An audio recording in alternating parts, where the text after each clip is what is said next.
Shalom, saudara-saudariku dan para sahabat insani yang dikasihi Tuhan. Selamat berjumpa lagi dalam program Renungan Rohani Insani. Inspirasi Sabda Allah hari ini, Sabtu 29 Agustus 2020 bersama Pastor Anton Mikhael, Imam Diosesan Keuskupan Agung Makassar yang sedang bertugas di Seminarium Angin Mamiri, Yogyakarta. Selamat mendengarkan.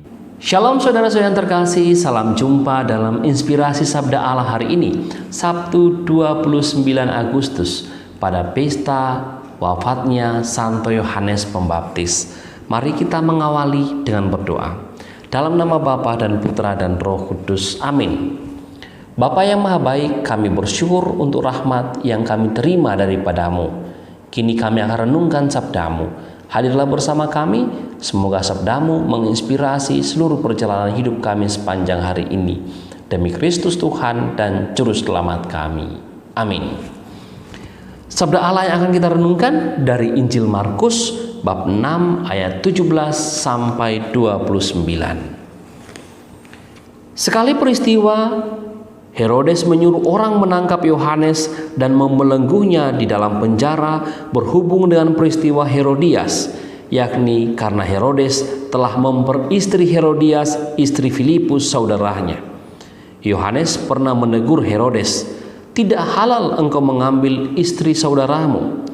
Karena kata-kata itu, Herodias menaruh dendam kepada Yohanes dan bermaksud membunuh dia, tetapi tidak dapat. Sebab Herodes sangat segan terhadap Yohanes, karena ia tahu bahwa Yohanes adalah seorang yang benar dan suci, jadi ia melindunginya. Tetapi setiap kali mendengar Yohanes, hati Herodes selalu terombang-ambing, namun ia merasa senang juga mendengarkan dia. Akhirnya tiba juga kesempatan yang baik bagi Herodias, yakni ketika Herodes pada hari ulang tahunnya mengadakan perjamuan untuk pembesar-pembesar, para perwira, dan orang-orang terkemuka di Galilea. Pada waktu itu, putri Herodias tampil lalu menari, dan ia menyukakan hati Herodes serta tamu-tamunya.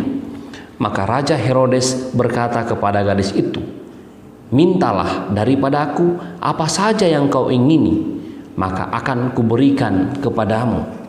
Lalu Herodes bersumpah kepadanya, "Apa saja yang kau minta akan kuberikan kepadamu, sekalipun itu setengah dari kerajaanku." Anak itu pergi dan menanyakan kepada ibunya, "Apa yang harus kuminta?" Jawab ibunya, "Kepala Yohanes Pembaptis." Maka cepat-cepat ia pergi kepada raja dan meminta, "Aku mau supaya sekarang juga engkau memberikan kepadaku kepala Yohanes Pembaptis dalam sebuah talam." Maka sangat sedihlah hati raja, tetapi karena sumpahnya dan karena tamu-tamunya, ia tidak mau menolaknya. Raja segera menyuruh seorang pengawal dengan perintah supaya mengambil kepala Yohanes. Orang itu pergi dan memenggal kepala Yohanes di penjara. Ia membawa kepala itu di sebuah talam dan memberikannya kepada gadis itu, dan gadis itu memberikannya pula kepada ibunya. Ketika murid-murid Yohanes mendengar hal itu, mereka datang dan mengambil mayatnya, lalu membaringkannya dalam kubur. Demikianlah Injil Tuhan. Saudara-saudari terkasih, peringatan wafatnya Santo Yohanes Pembaptis menyadarkan kita bahwa perjuangan untuk menegakkan kebenaran bukanlah sesuatu tanpa resiko. Sebaliknya, tindakan memperjuangkan kebenaran justru kadangkala mengandung resiko yang sangat besar. Santo Yohanes Pembaptis menjadi salah satu bukti bagaimana usaha untuk memperjuangkan kebenaran bukannya tanpa risiko, tetapi membawa Yohanes pada kematian. Dengan keras, Yohanes berani untuk menegur Herodes dan Herodias yang melakukan tindakan yang tidak wajar pada saat itu. Herodes mengambil Herodias istri saudaranya Filipus untuk dijadikan istri. Tindakan itu ditegur oleh Yohanes Pembaptis.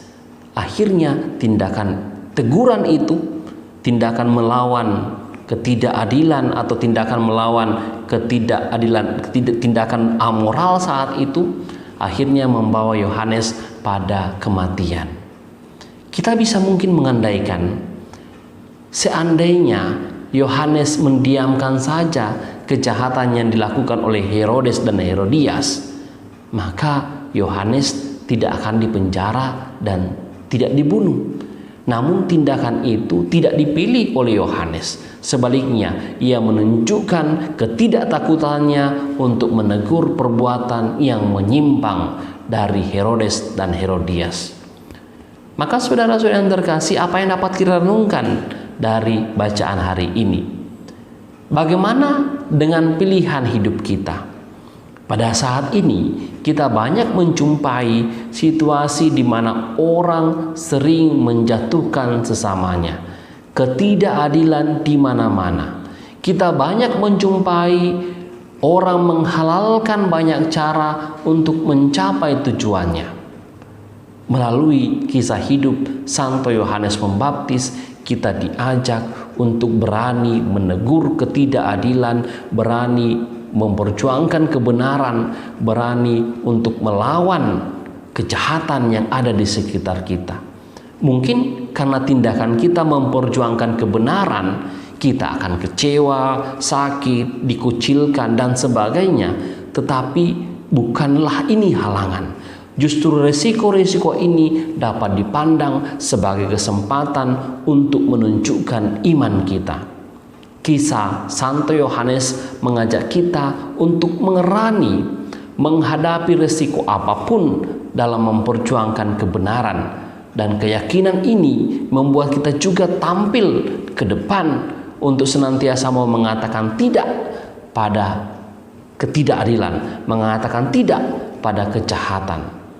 Dan yakinlah sebagaimana Yeremia dalam Yeremia 1 ayat 19, ketika Tuhan mengatakan kepadanya, mereka akan memerangi engkau tetapi tidak akan mengalahkan engkau, sebab aku menyertai engkau untuk melepaskan engkau.